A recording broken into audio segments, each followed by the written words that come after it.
سورہ مریم ہے، قرآن کا 19واں سورہ ہے، آیت نمبر 16 ہے۔ اس میں اللہ نے فرمایا اور ذکر کرو مریم کا جب وہ اپنے لوگوں سے الگ ہو کر مشرق کی طرف چلی گئی۔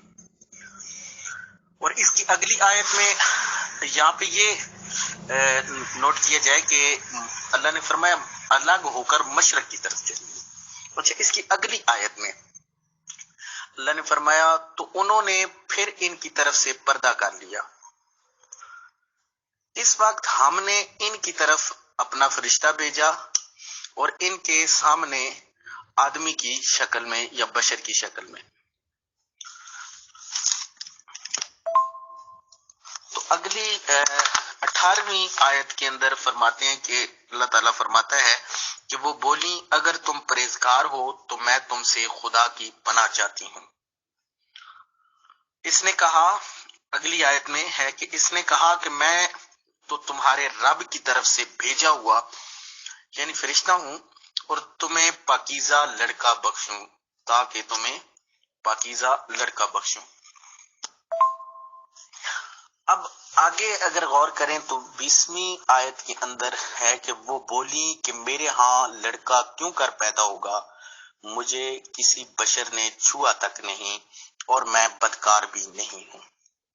یعنی حضرت عیسیٰ علیہ السلام کی پیدائش کا معجزاتی بیان اس آیت کے اندر بیان موجود ہے کہ فرشتے نے جب کہا تو حضرت مریم بولی کہ میرے ہاں لڑکا کیوں کر پیدا ہوگا، مجھے کسی بشر نے چھوا تک نہیں اور میں بدکار بھی نہیں ہوں۔ اگلی آیت میں ہے 21ویں آیت میں کہ اس نے کہا یوں ہی ہوگا، تمہارے پروردگار نے فرمایا کہ مجھے آسان ہے تاکہ اس کو لوگوں کے لیے اپنی نشانی بناؤں، اپنی نشانی اور رحمت بناؤں اپنی طرف سے، اور یہ کام مقرر ہو چکا ہے۔ اور اگلی آیت میں ہے تو وہ اس بچے کے ساتھ حاملہ ہو گئیں اس لیے کہ اور اسے لے کر ایک دور جگہ چلی گئیں۔ اب یہاں پہ اس پورے بیان کے بعد اب آئیں گے ہم اس آیت کے متعلق، ان آیات کے متعلق، تو وہ کہاں چلی گئیں، حضرت مریم سلام اللہ علیہا کہاں چلی گئیں، تو وہ نکل کے مشرق کی طرف گئیں۔ ٹھیک ہے، اس کا بیان اب دیکھیں کہ حضرت ابن عباس رضی اللہ تعالیٰ عنہ کا قول ہے کہ وہ وادی بیت المقدس کے آخری حصے کی پر چلی گئی، یعنی وادی بیت المقدس کے آخری حصے کی طرف نکل گئی۔ اور ابن عباس کا یہ قول ہے کہ ہم اس کے آگے یعنی وہاں سے جب یہ نکلی تو یہ بیت المقدس کے آخری حصے تک کی طرف چلی گئی، جسے اب یہ ہے کہ آپ دیکھیں کہ اس مقام کو عیسائی اور یہودی جو ہیں یہ بیت اللحم کہتے ہیں۔ ٹھیک ہے، بیت اللحم کی طرف گئیں، ٹھیک ہے، مشرق کی طرف، یعنی وہ مقام جو ہے بیت اللحم ہے۔ حضرت ابن عباس کا قول ہے یہاں پہ عیسیٰ علیہ السلام کی ولادت کس طرح ہوئی، ان کی پیدائش کس طرح ہوئی اور کس موسم میں ہوئی، یہ ساری چیزیں اس میں کھل جائیں گی اس بیان کے اندر، کہ اسی آیت کے تحت حضرت عیسیٰ علیہ السلام کا حضرت ابن عباس کا قول ہے کہ آپ نے فرمایا کہ حمل اور ولادت سب ہی ایک ساتھ میں ہوئے، یعنی ایک دن کو آپ جس طرح پہر جو ہوتے ہیں، پہر یا سات، اس میں آپ تقسیم کریں تو ایک دن کی 4 ساتیں ہوتی ہیں، تو حضرت ابن عباس کا قول ہے کہ یہ سب ایک ہی ساتھ میں ہوا، یعنی ایک دن کی ایک سات کے اندر یہ ہوا۔ ٹھیک ہے، اور بعض کا قول ہے کہ دوسری عورتوں کی طرح، یہ بعض مفسرین کا یہ قول ہے کہ دوسری عورتوں کی طرح 9 ماہ حمل رہا۔ ٹھیک ہے، اور کچھ نے 8 کا، کچھ نے 6 کا، لیکن مختلف اقوال بھی اس میں موجود ہیں۔ تاہم حضرت ابن عباس سید المفسرین ان کا یہ قول ہے کہ ایک ساتھ میں ہوا۔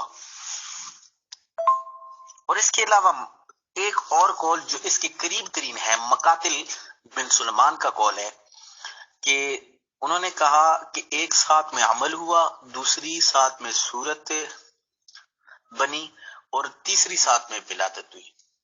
ٹھیک ہے، تو یہاں پہ اگر اس کو تقسیم کیا جائے دن کو پہلی سات، دوسری سات، تیسری اور چوتھی سات کے اندر، تو یہ تیسری سات جو ولادت کی ہے اگر دن کو 4 پہروں میں تقسیم کیا جائے تو تیسری سات یہ تقریباً ظہر کا وقت بنتا ہے، ظہر یا اس کے بعد کا وقت بنتا ہے، یا غروب آفتاب کے سے پہلے کا۔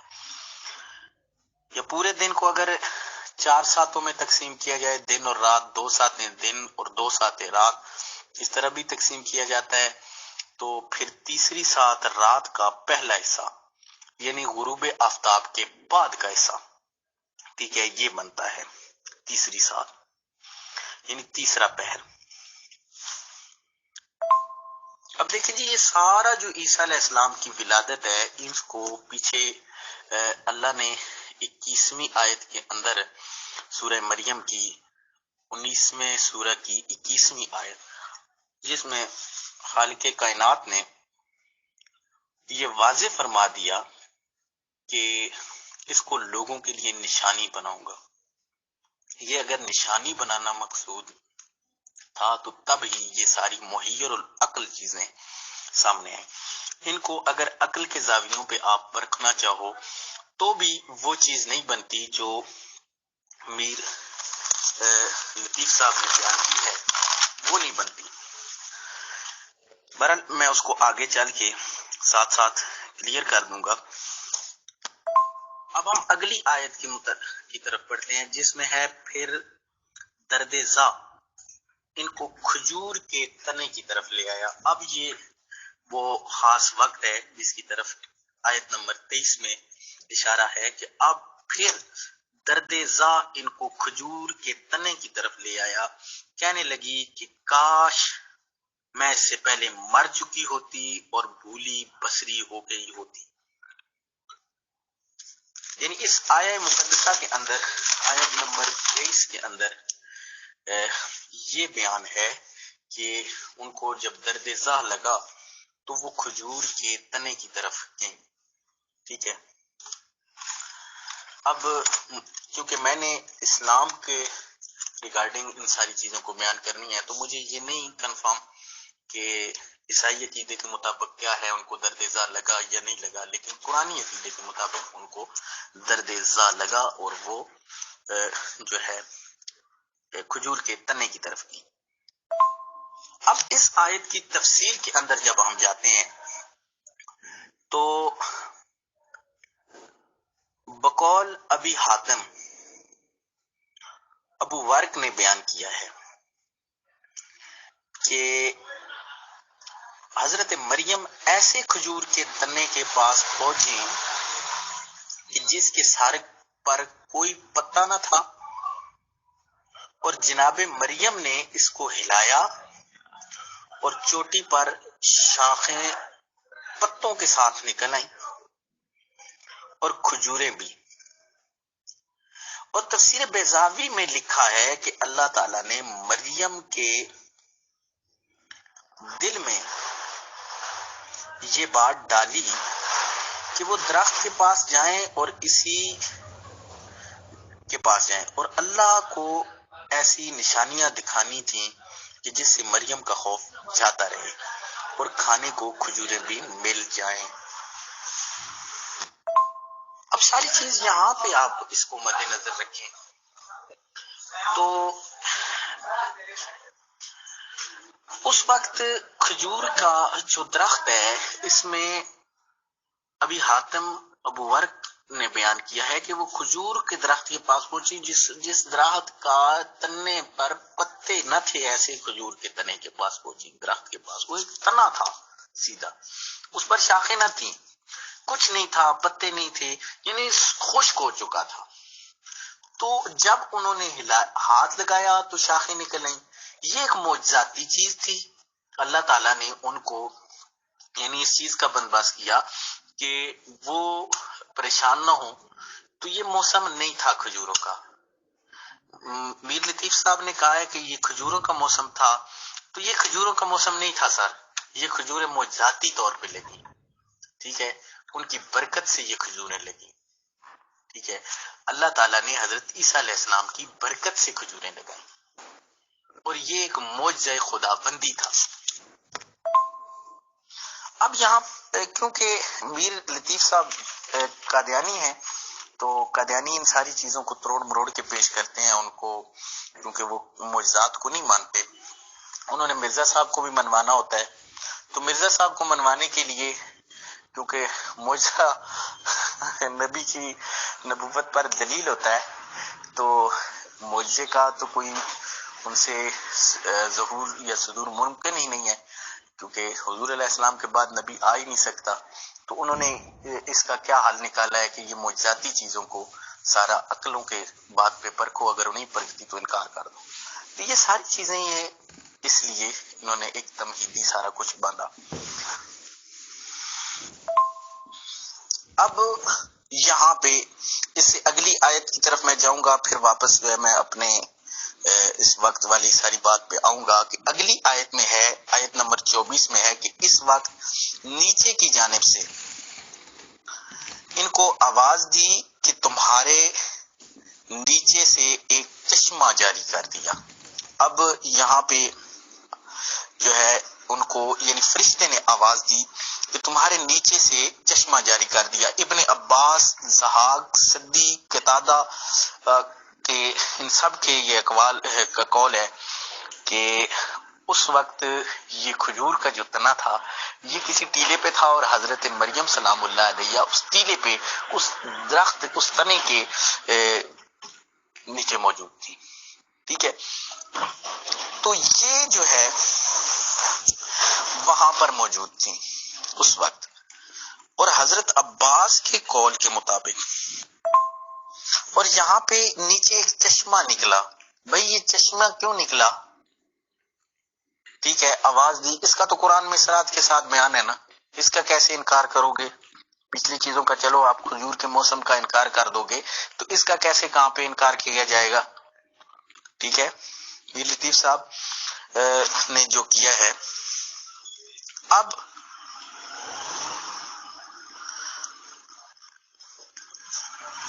جو ہے یہ چیز جہاں پہ اس کو آپ دیکھو گے، اس چیز کو بیان کرو گے، تو یہ حضرت ابن عباس کا جو قول ہے، ابن عباس کا قول ہے کہ جبریل علیہ السلام نے پاؤں مارا تو چشمہ نکلا، یعنی اس ٹیلے کے نیچے سے، یہاں پہ نیچے کا بیان ہے نا، کہاں نیچے سے؟ اس ٹیلے کے نیچے سے حضرت جبریل نے پاؤں مارا تو چشمہ نکلا۔ ایک روایت کے مطابق ہے حضرت عیسیٰ علیہ السلام نے پاؤں مارا تو چشمہ نکلا۔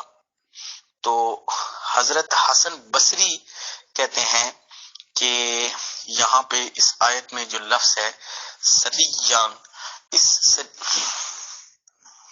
تو اس سے مراد حضرت عیسیٰ علیہ السلام ہے، تو سریجہ سے مراد عیسیٰ علیہ السلام ہے، اس لیے حضرت عیسیٰ علیہ السلام نے پاؤں مارا تو چشمہ نکلا، ٹھیک ہے۔ اور یہاں پہ سر اس سے آگے آپ چلیں نا اگلی آیت میں، تو اور کھجور کے تنے کو پکڑو اور اپنی طرف ہلاؤ، تم پر تازہ کھجوریں گریں گی، یہ قرآن نے بیان کیا ہے، تازہ تازہ کھجوریں گریں گی۔ سر تازہ تازہ کھجوریں گرنے کا مقصد یہ ہے کہ اسی وقت یہ تازہ تازہ کھجوریں نکلی تھیں۔ امیر فیصل صاحب، یہ ساعتیں جو ہوتی تھیں پرانے زمانے میں، آپ ان لوگوں نے گھڑیاں بنائی ہوئی ہوتی تھیں، یہ گھڑیاں نہیں ہوتی تھیں، یہ آپ ہسٹری کو چیک کر لیں، ٹھیک ہے۔ تو گھڑی میں 4 کوارٹرنٹ بنائے جاتے تھے، 4 کوارٹرنٹ، 4 حصوں کو ایک دائرے میں تقسیم کیا جاتا تھا، دائرے کے بالکل سینٹر میں ایک نیزہ کھڑا کر دیا جاتا تھا، اور پہلے کوارٹرنٹ میں ہوتا تھا جب تک تو وہ پہلی سات ہوتی تھی، دوسرے کوارٹرنٹ میں جب جاتا تھا تو دوسری سات ہوتی تھی اس کا سایہ، تیسرے کوارٹرنٹ میں جب جاتا تھا تو تیسری سات ہوتی تھی، اور چوتھے کوارٹرنٹ میں چوتھی سات ہوتی تھی۔ یہی تقسیم رات کی بھی تھی اسی طرح۔ اور یہ میسج آپ نے فارورڈ کیا ہے سر، یہ بالکل کسی نے آپ کو الجھانے کے لیے اور آپ کے ذہن میں غلط پوائنٹ لانے کے لیے میسج کیا ہے کہ 24 ساتوں میں تقسیم کیا ہے، 24 سات سے مراد یہاں پہ گھنٹہ نہیں ہے سر، گھنٹہ نہیں ہے، 7 سے مراد وہ 4 حصے ہیں دن کے، 4 پہر ہیں، ٹھیک ہے۔ یہ پہروں کا جو نظام ہے وہ الگ تھا اس زمانے میں، پرانے زمانے میں۔ آپ جب اس زمانے کی بات کریں گے تو پھر اس زمانے میں جائیں، اس زمانے کے مطابق آپ وقت کو دیکھیں۔ تو قرآن نے جب بیان کیا، جب نزول قرآن ہوا تو اس وقت بھی یہی ساتوں کا نظام چل رہا تھا۔ یہ جدید گھڑیاں تو نہیں تھیں اس وقت کہ 24 گھنٹوں میں تقسیم کیا جائے، یہ 1 بجے تھے، 2 بجے تھے، 3 بجے تھے یا 4 بجے تھے، ٹھیک ہے۔ کہیں جس میرے فاضل دوست نے یہ اعتراض آپ کو بھیجا ہے، وہاں پہ میری یہ ان سے گزارش یہ ہے کہ یا تو بائبل سے یا قرآن سے، ٹھیک ہے، یا انجیل سے کہیں بھی مجھے یہ دکھا دیں کہ یہ کون سے گھنٹے میں تھی، 1 بجے تھی، 2 بجے تھی، 3 بجے، دن کو 1 بجے، رات کو 2 بجے، یہ کون سا ٹائم تھا؟ یہ وہ ٹائم نہیں تھا، یہ ساتوں کی تقسیم ہے سر۔ اچھا سر، میں اب اس ساری ٹائم والی بات پہ ہی ڈسکس کروں گا اس ساری چیز کو، کہ اب یہاں پہ اور پھر اس کو سائنٹیفک طریقے سے بھی میں تھوڑا سا اس کو ٹچ دوں گا کہ اب دیکھیں کہ یہ جب نکلی نا وہاں سے حضرت مریم سلام اللہ علیہا، تو حضرت ابن عباس کے قول کے مطابق وادی بیت المقدس کے آخری حصے کی طرف، ٹھیک ہے، اور قرآن کے بیان کے مطابق یہ نکلی مشرق کی طرف، ٹھیک ہے۔ اچھا، مشرق ہو یا مغرب، یہ آگے جا کے جب آیات میں ہوتا ہے تو اس میں اختلاف جو ہے، مجھے یہ کنفرم نہیں ہے کہ وہ مشرق میں ہے یا مغرب میں ہے بیت الحم، یہ اللہ ہی بہتر جانتا ہے، یا جو لوگ جن لوگوں نے دیکھا ہے وہ بہتر جانتے ہیں، کیونکہ سمتیں تو نہیں بدلتی نا وقت کے ساتھ۔ اچھا، یہاں پہ آپ دیکھیں کہ لیکن وہ مشرق کی طرف گئیں یا مغرب کی، بیت الحم میں یہ پیدائش عیسائیوں کے مطابق بھی، اور یہ پیدائش ہے بیت الحم میں حضرت عیسیٰ علیہ السلام کی، کہ بیت الحم بیت المقدس سے تقریباً جو ہے 8 کلومیٹر اور 5 میل، 8 کلومیٹر یا 5 میل کے فاصلے پہ ہے، ٹھیک ہے۔ میلوں میں کریں تو میرے خیال میں 5 میل اور 8 کلومیٹر، یہ دونوں فاصلے اس کے آپ دیکھ سکتے ہیں، یہ موجود ہیں، نیٹ سے بھی چیک کر لیں اس چیز کو۔ اچھا، اس بیت الحم جو ہے، اس جگہ کو، یعنی یہ جو ہے 8 کلومیٹر ہو یا 5 کلومیٹر، 5 میل ہو، یا یہ جو سفر ہے، یعنی یہ سفر جو ہے یہ بیت المقدس کے گرد و نواح کا ایریا ہے، یعنی زیادہ دور نہیں ہے یہ، یعنی اتنے موسم کی کوئی تبدیلی کا کنسیپٹ، یعنی بہت زیادہ ادھر جائے تو موسم تبدیل ہو جاتا ہے یا کچھ، یہ چیز نہیں ہے۔ کاش کہ میر لطیف صاحب گفتگو کرنے سے پہلے ذرا موسمی حالات کو بھی گوگل سے سرچ کر لیتے تو کتنا اچھا ہوتا، کیونکہ گوگل شریف سے آج کل بہت ساری چیزیں لوگ سرچ کر کے رہنمائی حاصل کرتے ہیں، اور ڈیبیٹس بھی اکثر لوگ گوگل سے سرچ کر کے کرتے ہیں، اور پھر جو ہے بڑی پریشانی کا باعث ان کے لیے بن جاتا ہے، کیونکہ کتابوں کو نہیں دیکھتے۔ لیکن بعض لوگ جو ہوتے ہیں صرف کتابوں کو دیکھتے ہیں، گوگل شریف کو نہیں دیکھتے، تھوڑا سا کچھ چیزوں کے لیے گوگل شریف کو بھی دیکھنا چاہیے، تو گوگل سے ذرا دیکھ لیتے موسمی حالات وہاں پہ کیا ہوتے ہیں۔ تو میکسیمم ٹیمپریچر جو ہے وہاں پہ 19 سینٹی گریڈ اس منتھ کا، دسمبر 2022 میں، ٹھیک ہے۔ میکسیمم ٹیمپریچر جو ہے یہ دیا گیا، اس وقت بھی یہی ٹیمپریچر ہوگا یا اس سے آگے پیچھے کا، کیونکہ پورے مہینے کا ٹیمپریچر کا ڈفرنس نہیں آتا۔ میکسیمم ٹیمپریچر 19 اور منیمم جو ہے وہ 8 ہے، ٹھیک ہے۔ میکسیمم ٹیمپریچر جو ہے زیادہ جو ہے اوپر جو ہے 19، اور کم جتنا ٹیمپریچر ہوگا وہ 8 ہے۔ اور انہوں نے جس کو ڈسکس کیا ہے، انہوں نے برفانی سارے موسم کو ڈسکس کیا ہے، ان کی گفتگو سنیں، اس میں یہی ظاہر ہوتا ہے کہ یہ برفانی علاقے میں ہوں گے۔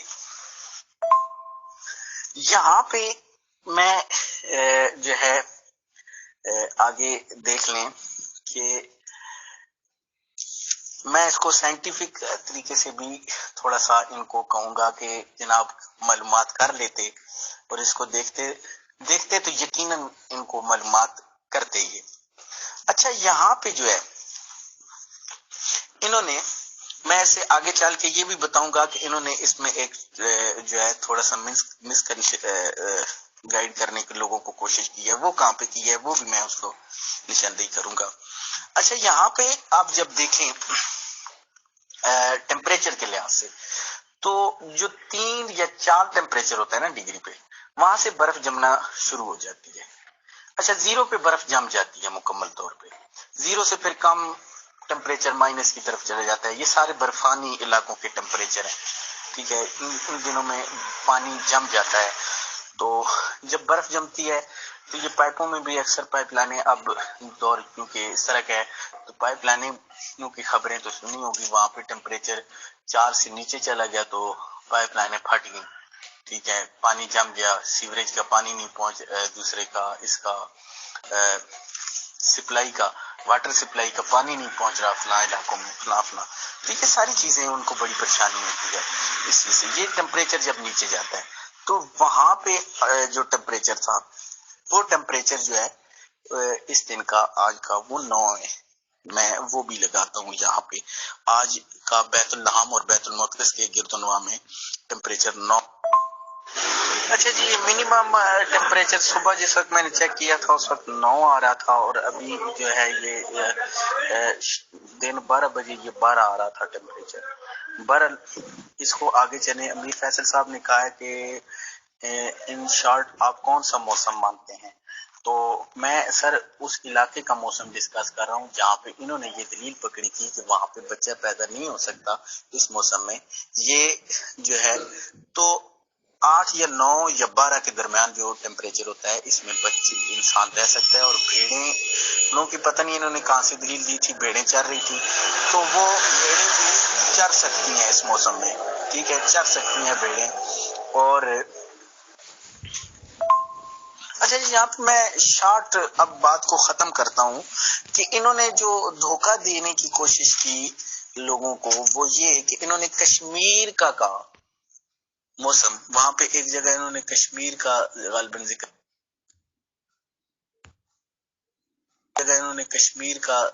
ذکر کیا اور جو موسم ذکر کیا وہ کشمیر کے حساب سے کیا. تو خیر پچھلے میسج تو ابھی میرے پاس محفوظ نہیں ہے، لیکن کشمیر کا بھی انہوں نے ذکر کیا. کشمیر کا ذکر کرنے کی کیا توق بنتی تھی؟ عیسیٰ علیہ السلام تو ساری زندگی کشمیر آئے نہیں، نہ ہی آپ جو ہے کشمیر میں آپ کی ولادت ہوئی ہے.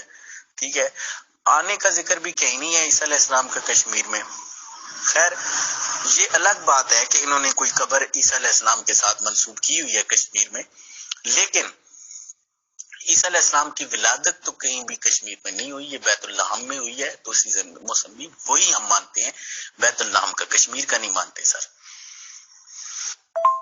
اب میں آخری اور فائنل جو ساری گفتگو کا لب لباب یہاں پہ اس میسج کے اندر بیان کرنا چاہتا ہوں کہ موسم 12واں ہو مہینہ ہو یا کوئی بھی موسم کے لحاظ سے جو چیزیں ہمیں سمجھ آتی ہیں وہ یہ ہے جو میں نے ڈسکس کر دی ہیں.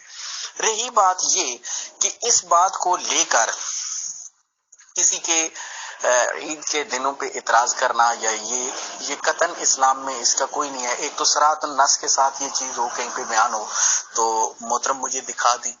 ٹھیک ہے، جن لوگوں کو یہ اعتراض ہے مسلمانوں سے کہ جی یہ چیز ہے کہ صراحت کے ساتھ جو مسلمان ہیں، خیر احمدیز اور قادیانیوں کا تو میں اس پہ نہیں ان سے کہوں گا. ٹھیک ہے، وہ اور ان کو اسلام کا سہارا نہیں لینا چاہیے اس بارے میں، وہ اپنی تعویلات کا سہارا لیں. ٹھیک ہے، خیر کیونکہ انہوں نے ساری چیزیں تعویلی بیان کی ہیں. تو اگر اسلام کے لحاظ سے بیان کرتے ہیں تو پھر آپ کہیں سے قرآن سے دکھا دیں کہ اس میں یہ لکھا ہو یہ مہینہ نہیں ہے فلاں مہینہ ہے. ٹھیک ہے، تو یہاں کوئی تعین نہیں ہے. تو وہ جس دن جس مہینے میں خوشی منا رہے ہیں ان کو منانی دینی چاہیے، اور ان پہ یہ اعتراض کر کے کسی کی دل آزاری کرنے کی قطعاً کوئی ضرورت نہیں ہے. جی امیر فیصل صاحب. محترم نعیم شوکت چشتی صاحب and all dear group members of pure discussion group, السلام علیکم. سر آپ نے اس پوری گفتگو میں ایک سے زیادہ بلکہ کئی بار محترم میر لطیف صاحب کا نام لیا کہ انہوں نے یہ بتایا انہوں نے یہ بتایا. اس گروپ کا ایڈمن ظاہر سی بات ہے کہ امیر فیصل میں بار بار یہ صاف کر چکا ہوں کہ عقیدے کے طور پر میں مرزا غلام احمد قادیانی صاحب کو نبی نہیں مانتا ہوں. تو ظاہر سی بات ہے کہ جیسے ہم لوگوں کے یہاں احمدیز اور محمدیز کانسیپٹ ہے ممبرس کا، تو اس حساب سے مجھے احمدی بھی نہیں کہا جا سکتا شاید، جہاں تک میں سمجھتا ہوں. لیکن بات یہ ہے کہ محترم میر لطیف صاحب نے اپنی جتنی بھی گفتگو کی ہے انہوں نے قرآن شریف کے علاوہ کسی چیز کی بات نہیں کی، اور ہم نیوٹرل ہیئرنگ کرتے ہیں، نہ کسی کا فیور، نہ کسی کی مخالفت، نہ کسی سے بھیجا پیار، نہ کسی سے بھیجا بغض. اور آپ نے اپنی گفتگو میں کئی بار کوئی عباس صاحب کا نام لیا ہے، یعنی کہ آپ نے ان سے منسوب کچھ خبریں بتائی ہیں. ہم جیسے نیوٹرل آدمی کو ایسی گفتگو سن کے ایسی باتوں کا دھیان بالکل آتا ہے کہ جیسے کہ بہت ساری صورتیں قرآن شریف میں ہیں جن کا شان نزول بتایا جاتا ہے کہ یہ اس وقت نازل ہوئی، اس وقت نازل ہوئی. کیا میں آپ سے پوچھ سکتا ہوں کہ سورہ مریم کا شان نزول کیا رہا؟ کیا حالات تھے جس وقت یہ آئی؟ کیونکہ 23 سال کے عرصے میں قرآن شریف آیا ہے اور الگ الگ صورت اور آیات کے آنے کا شان نزول بھی الگ الگ ہوا ہے. اور ایک سوال میرا یہ بھی ہے، میں ایک ساتھ کر دیتا ہوں پھر آپ جواب دے دیجیے گا شارٹلی، کہ حضرت مریم علیہ السلام جو کہ والدہ ہیں حضرت عیسیٰ جی علیہ السلام کی، ان کے باقاعدہ حمل کیسے ہوا؟ ان کو آپ نے بتایا درد ذہ ایسے ہوا ویسے ہوا، کھجور کے تنے کے پاس گئی. ٹھیک ہے، بہت اچھی بات ہے کہ آپ نے وہ چیزیں بتائیں جو قرآن شریف بتا رہا ہوگا.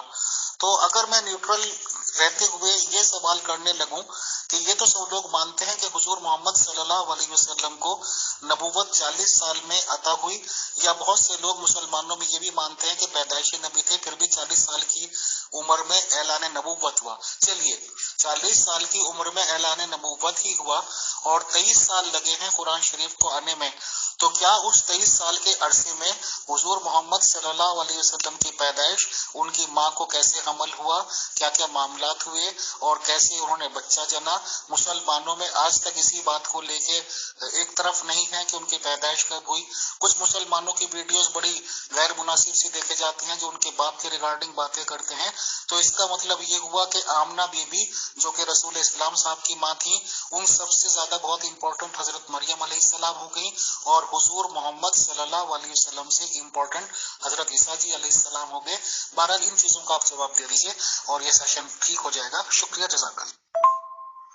امیر فیصل صاحب، آپ نے 2 میسج کیے، اس میں اپنے سوالات آپ نے بیان کیے. میں سب سے پہلی چیز تو یہ ہے کہ آپ نے اس بات کا پہلی چیز کا پہلے جواب دوں گا اور دوسری بات کا بعد میں دوسرے نمبر پہ، اور پھر اس کے بعد جو میسج آپ نے سوال کیے ہیں اس کے جواب دوں گا. اچھے سوال آپ نے اٹھائے ہیں. ایک تو یہ ہے کہ میر لطیف صاحب کا، یعنی کہ آپ نے یہ کہا کہ نام نہیں لینا چاہیے تھا مجھے. سر، میں نے قرآن شریف کا کے ریفرنس سے جو چیزیں بیان کی ہیں، اس سے پہلے میر لطیف صاحب نے قرآن شریف کے حوالہ دے کے بہت ساری چیزیں بیان کی ہیں. مجھے اس لحاظ سے اگر کیونکہ میں بعد آ رہا ہوں تو مجھے وہ ساری چیزیں اس لیے نام لینا پڑا. تاہم اس سے اگر کوئی گروپ میں ان کی دل آزاری ہوئی یا مجھے نام نہیں لینا چاہیے تھا آپ کے گروپ کے رولز کے مطابق، تو ٹھیک ہے، میں وہ اپنے جو الفاظ ہیں وہ واپس لیتا ہوں. لیکن جو گفتگو ہوئی ہے اس کو پورا، یعنی اسلام کے لحاظ سے جو گفتگو کرنی تھی، تو میں اس کو سارے کو اس حساب سے بیان کرنا یہ میرا ضروری بنتا تھا. امیر فیصل صاحب، آپ نے ایک یہاں پہ یہ سوال بھی کیا کہ آپ نے کسی عباس صاحب کا ذکر کیا ہے. تو عباس صاحب کا نہیں، میں نے حضرت عبداللہ ابن عباس کا ذکر کیا ہے. عبداللہ ابن عباس جو ہیں یہ حضرت عباس کے صاحبزادے ہیں اور رسول اللہ صلی اللہ علیہ وسلم کے چچا زاد بھائی ہیں. ٹھیک ہے، اور رئیس المفسرین ان کو کہا جاتا ہے. تفسیر جو قرآن شریف کی ہے، انہوں نے سب سے پہلے قرآن شریف کے یہ مفسر ہیں جن کی تفسیریں لکھی گئی یا تفسیری روایات ان کی سب سے زیادہ ہیں. حضرت عبداللہ ابن عباس رضی اللہ تعالیٰ عنہ صحابی رسول ہیں، اور یہ جو ہے یہ حضرت مولا کائنات حضرت علی الکرم اللہ وجہ الکریم کے شاگرد ہیں بھی ہیں. ٹھیک ہے جی. امیر فیصل صاحب، ایک تو یہ چیز ہے کہ آپ نے شان نزول پوچھا، تو میں اس میں آپ سے اس بات پہ معذرت کروں گا کہ مجھے یہ صحیح کنفرم نہیں ہے کہ یہ آیت کس موقع پہ اور کس مناسبت سے یہ آیات نازل ہوئی. تاہم یہ ساری حضرت عیسیٰ علیہ السلام کی ولادت کے متعلق نازل ہوئی. یہ بات جو آیات میں موجود ہے یہ واضح ہے. ٹھیک ہے. شان نزول، اسباب نزول کی الگ جو ہے پوری اس پہ پوری یہ الگ تفسیر کا ایک الگ ٹاپک ہی جو ہے تفسیر کی اقسام میں ایک تفسیر ہے جس میں صرف شان نزول کو بیان کیا جاتا ہے. ٹھیک ہے. وہ شان نزول ہر آیات کا یہ مختلف ہے، اس میں مجھے اس پہ کنفرم نہیں ہے. ٹھیک ہے. میں اس کو کنفرم کر کے آپ کو بتا دوں گا. ٹھیک ہے. اور دوسری چیز، اس سے اگلے سوال جو آپ نے کیے ہیں میں ان پہ جانا چاہوں گا. اچھا، دوسرا آپ نے یہ سوال کیا کہ حضرت مریم سلام اللہ علیہا کے درد ذاکا اور اس طرح کا آپ نے بیان کیا، تو یہ کیوں ہے؟ اور یہ یعنی کہ جو مجھے آپ کے سوال سے اس بات سے یہ چیز سمجھ آئی، بھئی آپ نے جب پوچھا کہ اسلام کے، کیونکہ آپ اپنے جو ٹاپک مجھے آپ نے دیا ہے آپ اس پہ چلے جائیں، تو اسلام کے مطابق حضرت عیسیٰ علیہ السلام کی پیدائش کا بیان کیا ہے، تو میں نے اس حوالے سے اس پہ بیان کیا ہے. ٹھیک ہے. یہ ساری چیزیں کیسے ہوئی. ٹھیک ہے. اور یہ آگے چل کے جو ساری چیزیں میں نے اس میں وقت اور ساعتوں کا یہ سارا بیان کیا، یہ اس لیے کہ ایک یعنی ایک ایکسٹینشن اور ایک سخت رویہ یہاں پہ کریٹ کیا جا رہا ہے کہ آج کل کہ جی ان کا یوم پیدائش اس دن نہیں ہوا تو اس دن ہوا، اس دن نہیں ہوا تو اس دن ہوا. تو یہ سارا اس کے مطابق میں نے اس پہ گفتگو یہ ساری چیزیں اس لیے کی. ٹھیک ہے. یہ سارے اس کی کنٹیکس میں تھی، اس کے ساتھ ریلیٹڈ چیزیں تھیں جو مجھے موضوع آپ نے دیا. اچھا، یہ رسالت مآب صلی اللہ علیہ وسلم کے متعلق جو آپ نے سوال اٹھایا ہے، یعنی یہ مختلف سوال ہیں اور دو مختلف ٹاپک آپ نے یہاں پہ کیے ہیں. ایک تو ولادت کے متعلق، اچھا دوسرا جو ہے آپ کی والدہ کے متعلق، اور تیسرا جو ہے آپ نے جو ہے وحی کا. یہ تین مختلف ٹاپک آپ کے بن جاتے ہیں، لیکن میں ان کو اختصاراً بیان کرنا چاہوں گا. اگر وضاحت ہوئی تو ان سب پہ الگ الگ وقت رکھ لیں گے.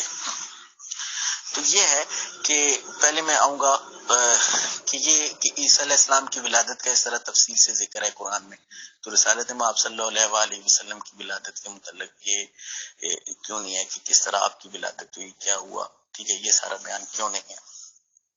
تو قرآن جو ہے اس کو میں آپ کے جو سوال ہے قرآن شریف کے متعلق، میں اس کے ساتھ جو ہے اس کو ریلیٹڈ جوڑنے کی کوشش کروں گا کہ جو قرآن ہے نا، یہ قرآن اللہ کی کتاب ہے.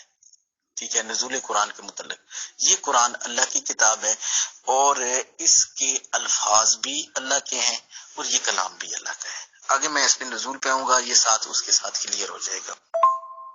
اچھا امیر فیصل صاحب، قرآن کا جو نزول ہے، نزول قرآن، اب یہ آپ نے سوال اٹھایا کہ آپ کتنی عمر میں نبی بنے یا اس طرح آپ کی ولادت کا ذکر قرآن میں کیوں نہیں ہے. تو اس سوال کو میں ولادت والے کو آخر میں اگر کر دوں تو یہ اس کا جواب اس از خود ہی آ جائے گا، کیونکہ اس ڈسکس کو دیکھیں. حضرت نبی کریم صاحب الاولاد صلی اللہ علیہ وسلم کی حدیث مبارکہ ہے، کنت نبی آدم بین الماء والطین، میں اس وقت بھی نبی تھا جب آدم علیہ السلام ابو گل میں تھے. اور ایک دوسری روایت ہے کہ کنت نبی آدم بین الجسد والروح، میں اس وقت بھی نبی تھا کہ جب آدم علیہ السلام جسم اور روح کے درمیان تھے. ٹھیک ہے. یعنی با اعتبار نبی ہونے کے، منصب نبوت ملنے کے، حضور علیہ الصلوۃ والسلام سب سے اول، سب سے پہلے تھے. ٹھیک ہے. یہ احادیث کی روشنی میں موجود ہے. اور اس طرح جو ہے سیرت کی کتابیں بھی آپ دیکھ لیں، اس کے علاوہ احادیث کی مختلف کتابوں میں آپ کی ولادت کا بیان ہے. ٹھیک ہے. تو آپ کی ولادت کا بیان تفصیل کے ساتھ احادیث کے اندر موجود. نعیم چوکش کشتی صاحب، اصل میں نے 2-3 سے سوال کر دیے ہیں، لیکن مجھے خود لگ رہا ہے کہ یہ تو بہت واسٹ ڈسکشن ہو جائے گا. کوئی بات نہیں، انشاءاللہ اس ریگارڈنگ ہم کبھی بعد میں تفصیل سے بات کر لیں گے ایک ٹاپک پر. ایک ریسپیکٹڈ ممبر نے یہ سوال کیا ہے، اسلام کیا تھا، میں پڑھتا ہوں کہ کون سے شہر میں وہ پیدا ہوئے ہیں، قرآن کیا کہتا ہے، تبھی ہم ٹیمپریچر کو دیکھ سکتے ہیں. اس سوال کو آپ کلیئر کر دیجئے اور پھر ہم کنکلوڈ کرتے ہیں، کیونکہ 1 گھنٹہ ہو گیا سر. باقی تمام باتیں انشاءاللہ بعد میں کبھی کریں گے ٹاپک وائز. بہت شکریہ، جزاک اللہ. یعنی کنفرم شہر کا نام نہیں ہے امیر فیصل صاحب، لیکن یہ ہے کہ وہ مشرق کی طرف گئیں، اس میں یہ بیان موجود ہے، ٹھیک ہے، لیکن کنفرم شہر نہیں ہے، تو وہ مشرق کی طرف گئیں، اور یہ جو ہے بیت المقدس سے تقریباً 7-8 کلومیٹر یہ فاصلے پہ بنتا ہے، یا حضرت عبداللہ ابن عباس رضی اللہ تعالیٰ عنہ کا جو قول ہے، انہوں نے یہ کہا ہے کہ بیت الوادی بیت المقدس، ٹھیک ہے، ان کے قول کے مطابق، کیونکہ یہ تفسیر میں ہے، قرآن میں یہ چیز صراحتاً اس آیت میں یہ کسی جگہ یہ بیان نہیں ہوئی ہے، تو اس لیے یہ بیت المقدس کا شہر تھا۔ Bethlehem lies 10 kilometers south of the city of Jerusalem in the fertile limestone hill country of the Holy Land. Since at least the 2nd century AD, people have believed that the place where the church of the Nativity Bethlehem now stands in where Jesus was born, the city of our Lord. یہ قبر آئی ہے اور ظاہر سی بات ہے کہ مسیحی لوگ بھی بہت ہیں۔ بہرحال آپ نے جو بھی جانکاری دی محترم نعیم شوکت شفیع صاحب، اس کے ریگارڈنگ بہت شکریہ، جزاک اللہ۔ بٹ میں چاہوں گا کہ کوئی بھی مسلم ممبر، یا آپ تیاری کر لیجئے یا جیسے بھی چاہیں، یہ ضرور بتائیں کہ کیا حضور محمد صلی اللہ علیہ وسلم سے زیادہ ماشاءاللہ امپورٹنس ہر معاملے میں حضرت عیسیٰ جی علیہ السلام کو ہی دی گئی، کہ ان کے پیدائش کا طریقہ کیسے وہ حمل سے ہوئی، کیسے درد ذہ ہوئے، کیسے پیدائش ہوئی، کیسے کھجور کے تنے آئے، یہ سب کچھ معاملات پریزنٹ کر دینا قرآن شریف میں، اور جن پہ قرآن شریف نازل ہوا حضور محمد صلی اللہ علیہ وسلم کے پیدائش پہ بالکل خاموش رہنا، ان کے والدین پہ خاموش رہنا، بی بی آمنہ پہ خاموش رہنا، اپنے آپ میں ایک سوال نہیں اٹھتا۔ بہرحال آپ نے جو بھی جانکاری دی، آپ نے ٹائم لگایا، بہت شکریہ، بہت جزاک اللہ۔ السلام علیکم ورحمۃ اللہ ٹو آل۔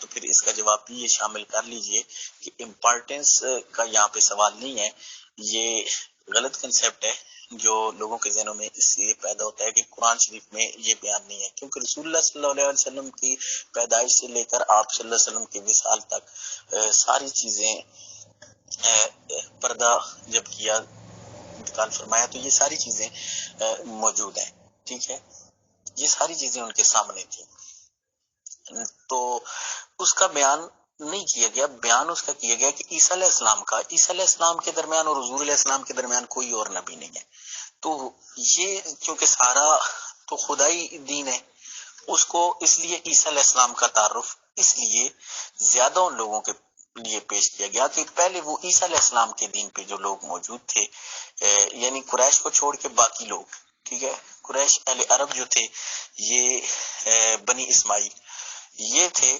اور عیسیٰ علیہ السلام کے درمیان اور حضور علیہ السلام کے درمیان یہ جو دور تھا اس کو فطرت الوحی کا دور کہا گیا ہے، ٹھیک ہے، تو اس لیے حضور علیہ السلام کا تو سارا کچھ ان لوگوں کے سامنے موجود تھا، وہ تو وہاں کے لوگ بھی بتا سکتے تھے کہ ان کی پیدائش کیسے ہوئی کیسے نہیں ہوئی، ٹھیک ہے، تو یہ کہاں پیدا ہوئے، ٹھیک ہے، یہ ساری چیزیں حدیثوں میں موجود ہیں کہ کیسے پتھر ان کی والدہ کو سلام کرتے تھے، یہ ساری چیزیں موجود ہیں، ٹھیک ہے۔ محترم نعیم شوکت چشتی صاحب، کفر ٹوٹا خدا خدا کر کے آخر میں آپ بت پرستی پہ آئی گئے، اور الزامات لگتے ہیں امیت اگروال پہ آج تک کہ مسلمان ہوا یا نہیں ہوا، اب پتھر اٹھ اٹھ کے سلام کرنے لگے۔ محترم مسلمانوں کے اس عقیدے کو کہاں لے کے جائیں گے آپ؟